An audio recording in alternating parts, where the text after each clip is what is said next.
So let's say that we've done what you recommended in the last segment, which is we've found a customer who will listen to us at least. We've presented the idea, but now we need some money to develop the idea. Where do we go to get the money? Friends or relatives is the only option? Savings account that maybe you don't have is an option, maybe? Listen, the answer to that's a difficult question, and the answer to that would be probably different for every single entrepreneur with every single company. It also depends what you're building. If you are trying to build the new cosmic spaceship, you're going to need a lot of money real soon. That will not work out of your basement. But for majority of the startups, trying to put everything you've got into this, trying to find a co-founder that would build the product for you in exchange for equity, taking as long as you can on your own. And when that is no longer possible at all, then maybe going to some friends and family and getting a little bit of their money and completely focusing on making the product, talking to the customers, and selling that product to a customer. All right. You just introduced, though, a new concept to a lot of people. Finding a co-founder who will take some equity. Tell us first what that means on a very basic level. How do you find a co-founder, and how much equity are you going to give them? How do you determine that? That is a complicated question. The answer will be different in every single case. As someone, my job as a venture capitalist is to judge how well the company would do, and I look at a lot of companies. In my experience and that of a lot of VCs, people who succeed in the end, with a few very rare exceptions, are teams. And the reason is no one is perfect at everything. The reason is you both need to build a great product and you need to sell. Those skills and those talents rarely come in one package.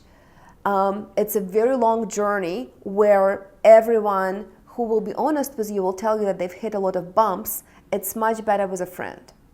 So the best teams are people, if I have an idea and I want to make a company with you, Steve, I have to sell you on that. Before I get to sell any customer, before I get to sell an investor, I have to say, Steve, would it be cool if you and I go in business because I think this is missing. And you and I, because you know how to do X, Y, Z, and I know how to do A, B, C, we're perfect. And so we get together and we decide that we're doing this together. And of course, then the company that we create that didn't exist, we create that together. Meaning we formalize a company. We formalize a company. We make it a company and we own it together. And owning, for people who are not familiar with what equity is your share of the company.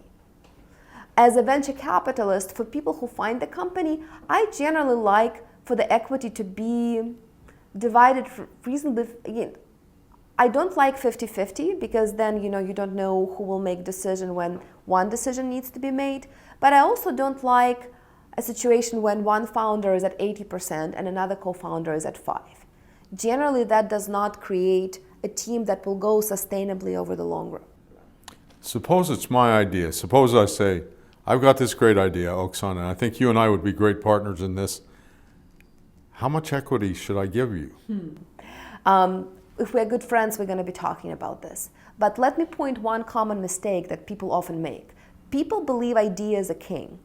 People believe that you have an idea and you're bringing me along very, very early on in the process, then you should own a lot of the company and I should earn a little. As someone who's seen a lot of companies going through those journeys, nothing could be further from truth.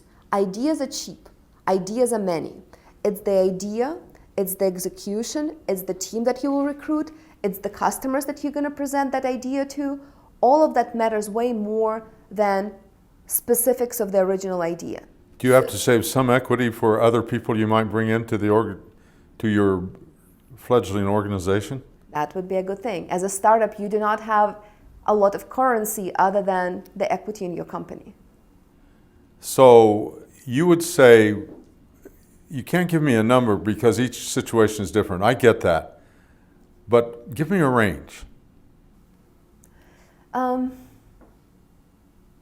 Well, what happens frequently is when we start a company, we own it and we take substantial shares and they will be close to each other. So it will likely be that you will not own twice as many shares as I do.